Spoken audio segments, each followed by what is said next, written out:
Jornal Agora é Sério, corre com nós ou corre de nós. Diretamente do Departamento de Cultura, estou diante do professor Fernando, diretor de Educação e Cultura, que vai nos contar um pouquinho a respeito dessa semana cultural aqui no Centro Cultural. Em verdade, como a própria semana diz, Semana Paulo Freire de Educação e Cultura, ela tem como objetivo primordial transmitir tudo aquilo que Paulo Freire nos legou, como modificarmos a educação num sentido mais dinâmico e, principalmente, muito mais adequado ao nosso modo de ser nacional, à nossa cultura. Paulo Freire dizia uma coisa que é muito importante: a cultura não deve estar desligada da realidade da pessoa que está sendo educada. Então, se um menino lá no agreste nordestino ele vai aprender as primeiras letras, tudo aquilo que a professora deve ensinar deve tomar como referência aquele mundo. E nós sabemos que, infelizmente, em muitas de nossas escolas, sem estar propriamente criticando, apoiarmos-nos em culturas estrangeiras, o que eu quero dizer é que aquilo não tem a ver com a realidade do educando. Juquitiba é um exemplo disto. Muitas vezes a criança que nasceu nos nossos mais afastados bairros, chega na escola, hoje a internet está encurtando tudo isso, mas ele é inserido num mundo que não é o mundo real dele. Ele sai da escola e depois ele vai chegar no sítio, onde seus pais, com toda a dignidade, são caseiros, onde tudo que o cerca tem uma outra dinâmica. Estamos a dever a Paulo Freire não apenas estes ensinamentos, mas muitos outros, que na grande maioria não saem do papel. Existe ao mesmo tempo um aplauso e uma sabotagem. A Semana Paulo Freire, que na verdade é organizada pela ETEC, com o nosso apoio da Prefeitura, não apenas cedendo o espaço cultural, mas também com toda a infraestrutura, ali as nossas professoras estão decorando o ambiente, etc., tem exatamente este objetivo. Ficaríamos muitíssimo agradecidos se aquelas pessoas da população que queiram conhecer mais de perto não somente os ensinamentos de Paulo Freire, mas terem um contato com a nossa cultura popular, que venham na segunda-feira, além da abertura inicial, e é um pouco da história do Paulo Freire contada pela professora Imaculada, nós teremos a apresentação de dança do professor Ricardo, é um pessoal ligado, acho que a essa dança universitária. Na terça-feira, a professora Ana Salete vai fazer uma exposição mais ampla sobre tudo aquilo que envolve a doutrina Paulo Freire, e o nosso grande Elias, o nosso músico completo, vai fazer várias apresentações, entremeando com a apresentação da professora Salete, dando uma visão, digamos assim, folclórica de todas as regiões do Brasil. Quarta-feira teremos um sarau, todas as pessoas que queiram cantar, declamar e tenham algo a mostrar em termos artísticos, compareçam.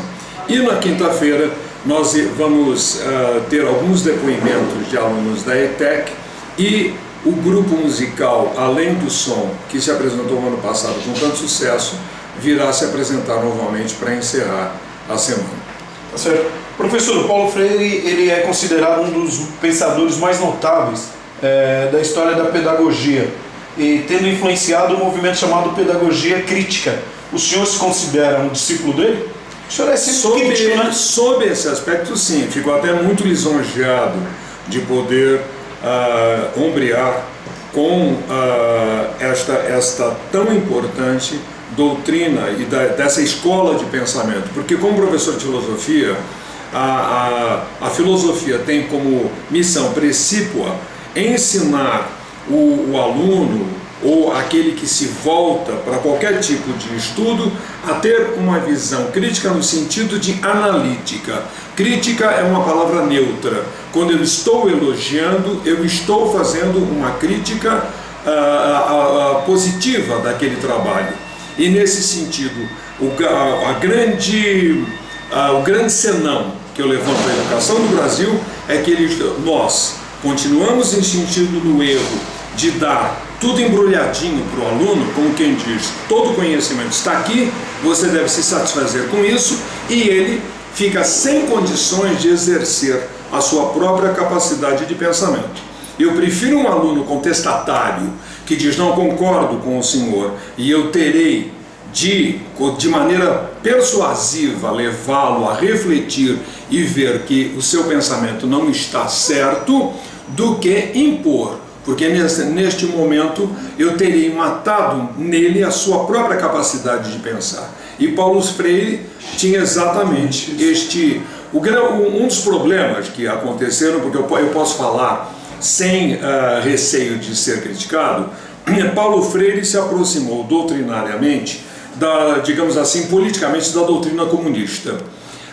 E por causa disso ele foi muito criticado. Ele chegou a ser um marxista? Eu creio que sim, que ele era marxista, sim. Agora, hoje nós precisaríamos quase que reescrever tudo isso, porque o próprio Marx, perto do fim da vida, falou uma coisa só, eu devo dizer, é que eu não sou um marxista, porque tinham feito gato-sapato da doutrina dele. E nesse sentido, quando eu era jovem, naquela eterna luta da Guerra Fria, você ia estudar Paulo Freire e você já era rotulado de comunista. Eu digo porque eu subversivo.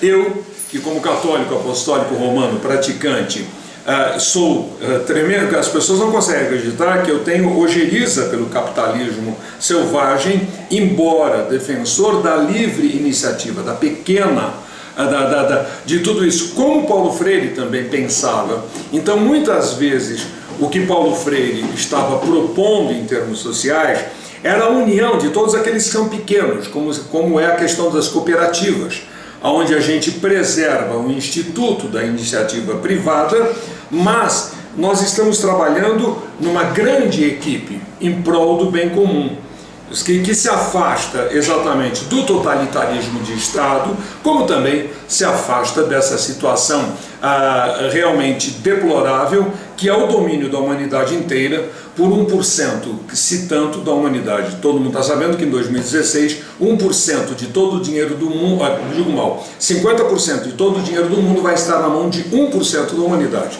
que tem um desequilíbrio evidente, tem. E nós sabemos que, querendo ou não, que estamos sendo dominados. Domínio que se estende para a educação. Eu gostaria de estar de frente do senhor Geraldo Alckmin e dizer, no mínimo, senhor governador, o senhor é omisso, porque nós deveríamos discutir a questão da educação muito mais profundamente. Certa vez, contando numa sala de aula, que as professoras primárias na Coreia recebem $8.000. É curioso, é o mais alto salário de professor. Um aluno levantou, professor, $8.000 só para ensinar a ler e escrever.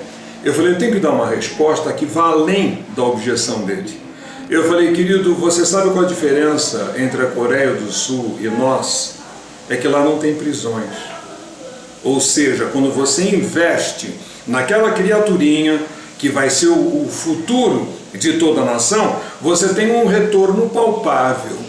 E não é uma questão somente de dimensão geográfica, porque um especialista recentemente na TV Cultura disse, o governo, não só o governo, o Brasil tem tecnologia suficiente para colocar um notebook nas mãos de cada aluno desse país. Não é simplesmente nos centros mais avançados. E não é somente, logicamente, o notebook. O notebook é um símbolo.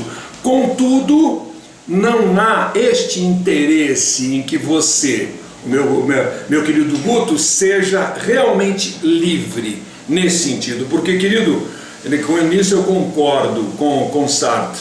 Nós somos condenados a ser livres. E quando você quer transformar uma população em rebanho, não tem como. Nós poderíamos estar vivendo com o mais alto nível de qualidade de vida em termos materiais e não seríamos felizes, porque a gente só alcança a plenitude da felicidade quando a gente desenvolve a própria personalidade. E isto é muitíssimo importante. É o que seria o grande trabalho da escola. Eu costumo dizer, me apoiando na Escola da Ponte de Portugal, nós muitas vezes temos uma necessidade de dar uma pletora de conhecimentos. Não, o importante é que o aluno se aproprie daquilo e vá pouco a pouco ganhando a sua expressão, eu quase que diria a sua dimensão no mundo. E enquanto não pensarmos isto, não adianta sequer aumentar, o que seria tão necessário, o salário dos professores. Ora, veja, tem pessoas que não sabem a importância da cultura para uma população. Ontem eu estive em São Paulo para buscar meu filho, que estuda fora do país, e tinha lá um garotinho maravilhoso, etíope. Ele, dessas crianças abandonadas em campos de refugiados, foi adotada por uma das espanholas que estava na comitiva. E aí contaram, no começo, tudo era euforia para o garoto. Só que agora eles se assustam com coisas que são lindas dentro do contexto africano. Mas aí nós começamos a querer mudar milênios de memória genética que ele traz.